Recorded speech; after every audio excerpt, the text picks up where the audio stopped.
Halo warga sipil sekalian, langsung aja. Baru aja semalam gue udah ngebantu tugas intelijen pemerintah Republik Indonesia. Kita udah nge-spill beberapa akun yang bisa ditelusuri untuk mencari dalang semua kerusuhan yang terjadi hari ini yang sudah sangat merugikan banyak sekali masyarakat dan beneran korban jiwa. Ya, bukan pemerintah sudah mencari itu ya.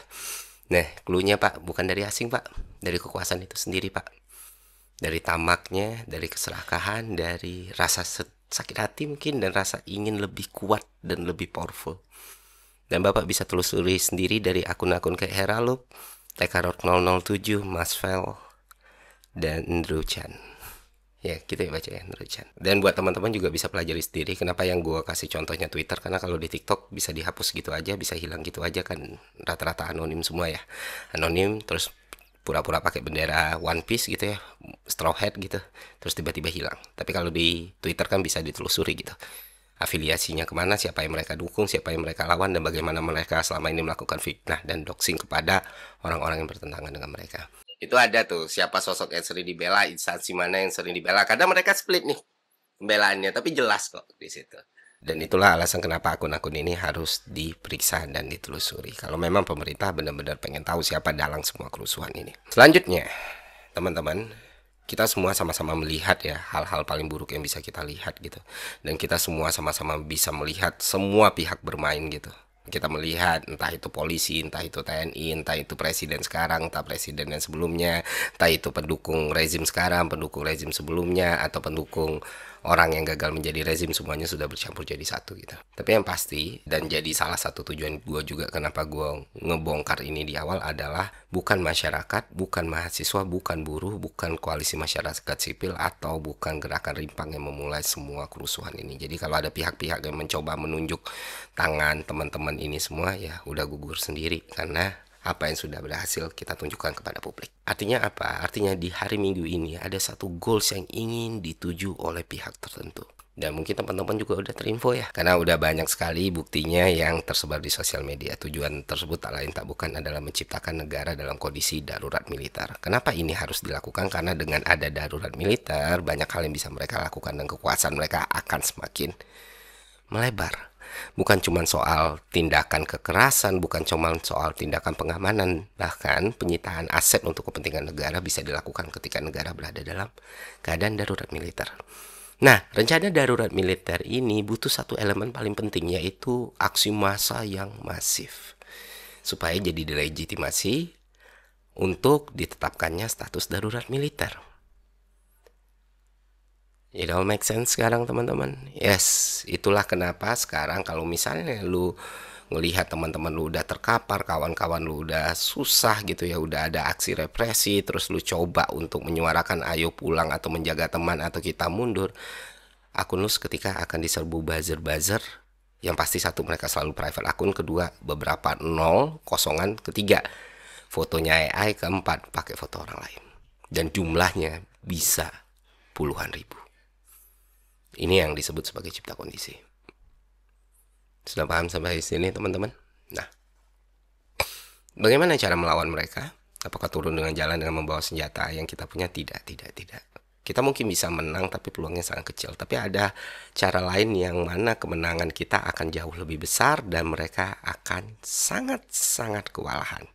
Yaitu kesadaran.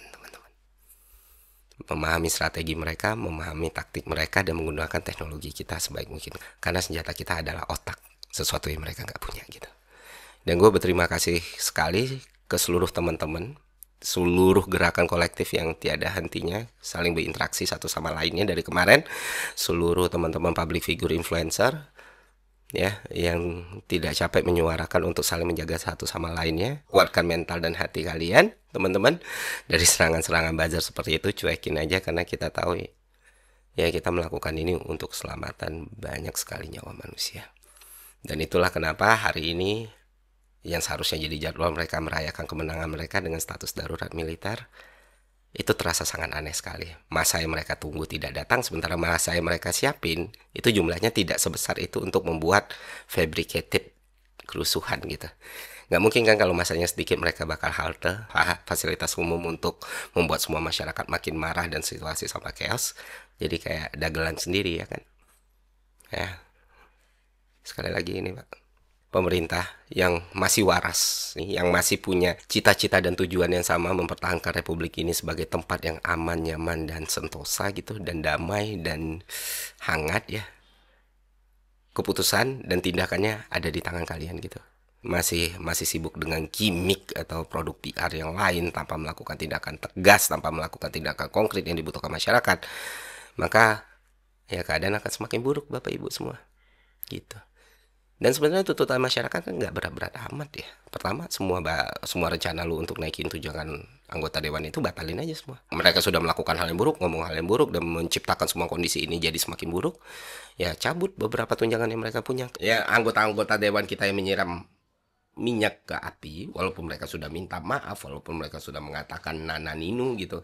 Gue nggak tahu mereka minta maaf karena menyesal telah menyakiti publik atau karena takut harta kekayaan mereka hilang gitu ya, apapun itu ya, tapi mereka udah minta maaf. Cuman minta maaf aja nggak cukup, sesekali lu tunjukkan jiwa kesatria lu mundur daripada dipecat, lu mundur dari jabatan lu sebagai anggota dewan.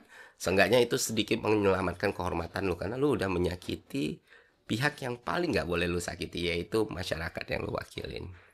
Masih ada sisa-sisa harga diri, kehormatan, dan keselamatan yang bisa lu simpan. Ketiga, instansi polisi juga harus berbenah gitu. Seperti yang kita ketahui, walaupun kita sering mendapatkan, seperti yang kita ketahui di lini masa banyak juga TNI yang ternyata tertangkap, yang ternyata juga memprovokasi dan lain sebagainya. Itu tidak menafikan atau menegasikan kesalahan fatal yang dilakukan institut kepolisian. Salah satunya yang paling menyayat hati adalah aksi kriminal yang dilakukan kepada Afan, driver online, yang membuat semua masyarakat Indonesia marah. Dan seharusnya jenderal-jenderal bertanggung jawab atas situasi ini. Ditunggu mundurnya Pak. Dan untuk 7 orang tersangka gitu, tolong proses hukumnya setransparan mungkin dan seadil mungkin ya, karena banyak sekali yang mereka sakiti.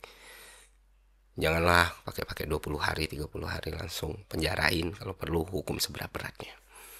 Inkompetensi, ketidakmampuan, ketidakcakapan instansi Polri kita, yang mana mungkin itu bisa dievaluasi besar-besaran juga ya, penerimaan brimobnya. Jangan dari SMA umur 17-18 tahun yang masuk polisi cuma terobsesi biar bisa halode gitu. Nah ini hasilnya nih, semua kerusuhan ini salah satunya hasilnya dari obsesi halode ini. Anak-anak yang masih membara, masih pada muda jadi anggota kepolisian, disuruh ngalau masa. Inilah yang terjadi, dan inilah yang membakar dan membuat semuanya semakin runyam. Antara kebencian dan kemarahan massa bercampur sama agenda, membuat masalahnya semakin kompleks. Tapi sekarang kita udah paham teman-teman. Oh ya, terakhir tambahan untuk wartawan yang sudah ditangkap, wartawan TV One, tolong dibebaskan kawan kami, teman kami, Leo Chandra ya. Dan kalau semua ini Bapak Ibu lakukan, maka ya besar kemungkinan situasi akan meredah dan kita akan kembali kepada aktivitas kita masing-masing, karena nggak ada yang mau terus-terus berada di situasi yang genting dan penuh ancaman. Dan terakhir buat public figure, buat influencer, buat tokoh publik yang udah terkenal, yang punya suara, yang punya follower, gue tahu ada banyak hal berat yang kalian alami ketika bersuara ya, termasuk tuduhan, termasuk fitnah dan lain sebagainya. Gue cuma bisa ngomong, teman-teman sebagai seorang kawan ya, kuatkan mental kalian gitu, kuatkan hati kalian, kuatkan batin kalian, karena satu suara kalian bisa berarti dan bisa menyelamatkan banyak orang teman-teman.